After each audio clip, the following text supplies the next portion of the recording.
दिल्ली से सरोफिना मिंज और सरिता जी, और साथ ही साथ एक एक ग्राम वासियों को यहाँ पे हम स्वागत करते हैं। आज यहाँ पे आने से पहले क्रिस्त राजा पर्व का क्या मतलब होता है, क्या मायने होता है, इसमें थोड़ा मैं चिंतन मंथन कर रही थी। और आप लोगों को मालूम होगा कि किस तरह से आज से शुरुआती, मुझे लगता है आज से अगर मेरा इंफॉर्मेशन करेक्ट है तो हम लोग क्रिसमस तक एक एक कैंडल का प्रज्वलन करते हैं। और हर एक कैंडल 5 कैंडल होते हैं और हर एक कैंडल का एक बहुत ही सुंदर अर्थ होता है। और बाइबल में और हर एक कलीसिया में भी आप देखिएगा उनके उस कैंडल के अनेक अर्थ और उसे एक अलग दृश्य से देखा जाता है। और इन 5 कैंडल्स का क्या मतलब होता है और मैं इसे किस दृश्य से देखती हूँ, आज मैं आप लोगों को ये बताना चाहूंगी। पहला जो कैंडल होता है वो आस, होप को रिप्रेजेंट करता है।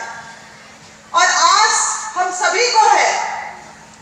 इस दुनिया में यहाँ पे भी बहुत लोग जो आए हैं वो इस आस में आए हैं कि हमारे जीवन में जो भी परिस्थितियां हैं उसको हम बदलना चाहते हैं, उसको हम सुधारना चाहते हैं। चाहे वो हम एक विद्यार्थी का जीवन व्यर्थ कर रहे हो या किसी भी तरह का हम जीवन जी रहे हो, मगर हम कहीं ना कहीं बदलाव चाहते हैं और अच्छी बदलाव चाहते हैं जीवन में। इसीलिए हमें बहुत सारी आस है अपने जीवन से। मगर मैं इसको इस तरह से देखती हूँ, जब हम कहते हैं कि जीवन ईश्वर का दिया हुआ वरदान है, कहते हैं कि नहीं? जीवन ईश्वर का दिया हुआ वरदान है, तो हम और आप उस जीवन को बदलने का इतना प्रयास क्यों करते हैं? ये कुछ सवाल है जो मेरे मन में आई है और मैं आज इन सवालों के साथ आप लोगों को विदा करना चाहूंगी यहाँ से। और आप जब घर जाए तो इन सभी बातों में सोचे कि जब ईश्वर का दिया हुआ वरदान हम इस जीवन को कहते हैं तो हम ये क्यों बोलते हैं, ये क्यों चाहते हैं हम कि जीवन को हम बदले या जीवन की परिस्थिति को बदले। आस अच्छी चीज है, आस में ही दुनिया टिका हुआ है। मगर जिस भी परिस्थिति में हमें ईश्वर ने डाला है या जिस भी परिस्थिति से अभी हम गुजर रहे हैं, उसे हमें कुछ ना कुछ सीखने की जरूरत है, ना कि उसे बदलने की। बहुत ज्यादा समय हम जीवन को बदलने में गुजार देते हैं, इसीलिए हम उससे कम सीख पाते हैं। दूसरा कैंडल का अर्थ होता है विश्वास। यहाँ पे उपस्थित हम सभी लोग आज यहाँ पे अगर आए हैं तो हमारे दिल में एक विश्वास है और वही विश्वास आज हमें यहाँ खींच लाया है। और ये विश्वास बहुत ताकतवर चीज होता है, बहुत ताकतवर भावना होता है। मगर विश्वास तभी तक आपका साथ देगा जब तक आप कुछ कार्य को करेंगे, जब आप कुछ कार्य को करने के लिए आगे बढ़ेंगे। आप ही बताइए, क्या आप बिना चाहे हुए बस आप ग्लास भर पानी को, आपको प्यास लगेगा, ग्लास भर पानी को आप बस विश्वास से बहुत देखते रहिएगा तो 24 घंटा भी ग्लास को देख लीजिएगा मगर ग्लास खुद से उठ के आएगा नहीं आपके पास। विश्वास है, आपके विश्वास में कोई डाउट नहीं कर रहा है, मगर केवल विश्वास काफी नहीं होता है, कार्य भी करना पड़ता है। उस कार्य को जब आप ईश्वर के विश्वास के साथ जोड़िएगा तभी चमत्कार होता है। तीसरा कैंडल का अर्थ है जॉय, आनंद। आज के जमाने में आनंदित होना, फादर प्रश्न कह रहे थे कि मैं प्रसन्न हूं, आज अति प्रसन्न हूं।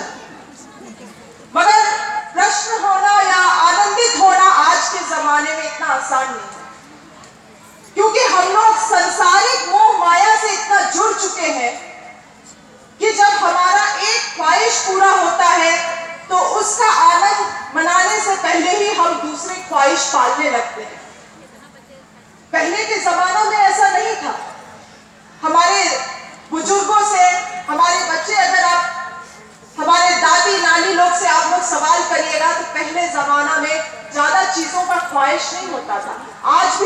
बताते हैं, हम काफी मेट्रो सिटी सब में रह के आए हैं, रांची में भी हमारा आना जाना काफी है, मांडर रोज दिन हम आते हैं।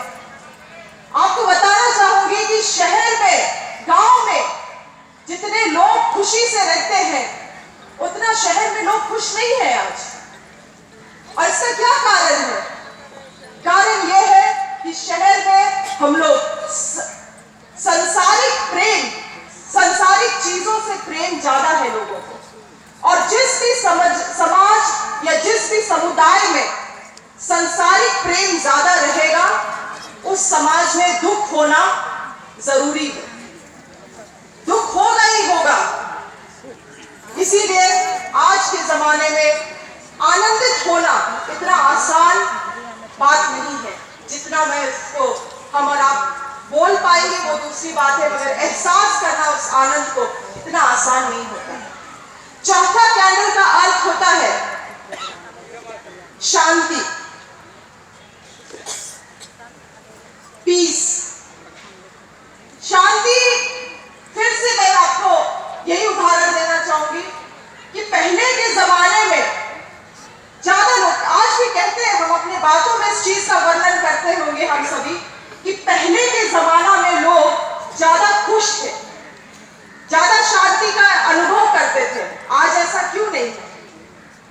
आज ऐसा हमारे बीच में नहीं है। आधा से ज्यादा लोग, हम लोग पीड़ित हैं तो किसी ना किसी सोच से बहुत सारी चीजों को हम ज्यादा सोचने लगते हैं। और अगर आप 2 कदम पीछे जाइएगा तो सोचते क्यों हैं? इतना ज्यादा हम लोग किसी चीज के लिए क्यों सोचते हैं?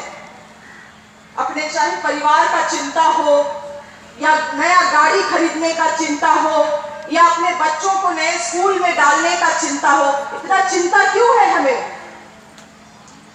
ये मैंने तीसरा कैंडल के बारे में जो वर्णन किया था उससे जुड़ा हुआ ये सवाल है।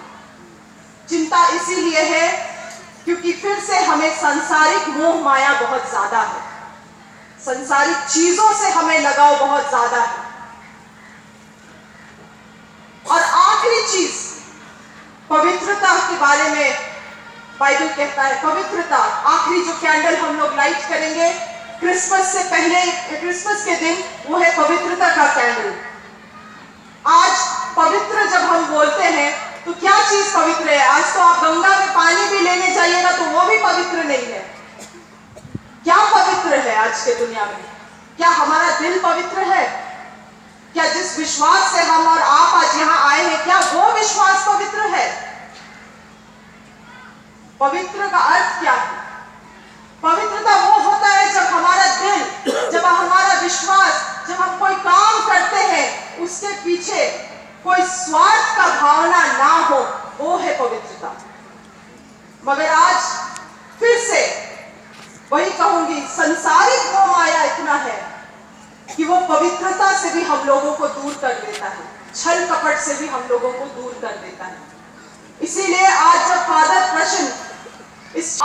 प्रश्न भी अपने वाणी में कह रहे थे कि जो राजा, और आज आप इतिहास का पन्ना भी पलट के देखिए तो चाहे महात्मा गांधी हो, चाहे सुभाष चंद्र बोस हो, हमारी भारतीय इतिहास को ही आप पलट लीजिए, चाहे बिरसा मुंडा जी हो, चाहे हमारे टाना भगत हो, इन लोगों को आप देखिए तो इन लोगों ने संसारिक चीजों को त्यागा, तभी महानता उन्हें हासिल हुई। अगर संसारिक प्रेम में ही उलझे रहते थे तो आज इनका दुनिया छोड़े हुए इतना साल हो रहा है, तब भी आज ईश्वर के याद में हम और आप यहाँ पे उपस्थित होते हैं, क्योंकि उन लोगों ने, जिन महान लोगों का मैंने नाम लिया आज आपके सामने, इन लोगों ने संसारिक चीजों को, संसारिक प्रेम को त्यागा, और इसीलिए आज हम उन लोगों को महान बोल के याद कर सकते हैं। और ये जब तक हम लोग भी इस संसारिक मोह माया से दूर नहीं होंगे, तब तक हमें वो स्वर्ग कहते हैं ना, स्वर्ग, वो स्वर्ग कोई बादल के ऊपर कोई चीज नहीं है, वो स्वर्ग इसी धरती में है। और वो स्वर्ग हमें तभी हासिल होगा जब हम और आप इस संसारिक मोह माया से पीछे हटेंगे। इसीलिए आज इस मंच में आप लोगों को मैं यही विचार आप लोगों से बांटना चाह रही थी, ताकि घर जाके आप इन सभी चीजों के बारे में सोचे कि अगर हमारे जीवन में दुख है तो उसका कारण क्या है, और उस दुख से अगर हमें छुटकारा पाना है और स्वर्ग में अपने लिए एक जीवन, हमें एक सीट रिजर्वेशन जो कहते हैं, एक सीट अगर हमें रिजर्व करना है, तो उसको करने के लिए हम और आपको क्या कदम लेना होगा, इस चीज को सोचने की जरूरत है। और ज्यादा समय नहीं लेते हुए आप लोगों से, क्योंकि आखिर में जनप्रतिनिधि हूं, आप लोगों का विधायक हूं, तो ये भी बोलना जरूरी है। और ये बिल्कुल ही जो मैंने इससे पहले कहा उससे बहुत हट की चीज है कि बहुत सारी योजनाएं आपके लिए आई हुई है, सरकार आपकी द्वार कार्यक्रम हमारा चल रहा है। अगर अभी तक आपको किसी भी योजना का लाभ अभी तक अगर नहीं मिल पाया है, तो कम से कम कृपया करके विश्वास रखते हुए बस इतना कार्य करिएगा कि आप मेरे पास चल के जरूर आइएगा, मेरे से भेंट जरूर करिएगा। उस योजना को आपको दिलाने का मेरा 110% कोशिश रहेगा। इसीलिए विश्वास के साथ कार्य होना जरूरी है, और इसीलिए जब आपको प्यास है तो आपको कम से कम ग्लास तक या कुआं तक चल के आना जरूरी है। कुआं से पानी हम भर देंगे, पिला भी हम आपको देंगे, मगर कार्य के साथ विश्वास, कुआं के पास आपको आना। धन्यवाद।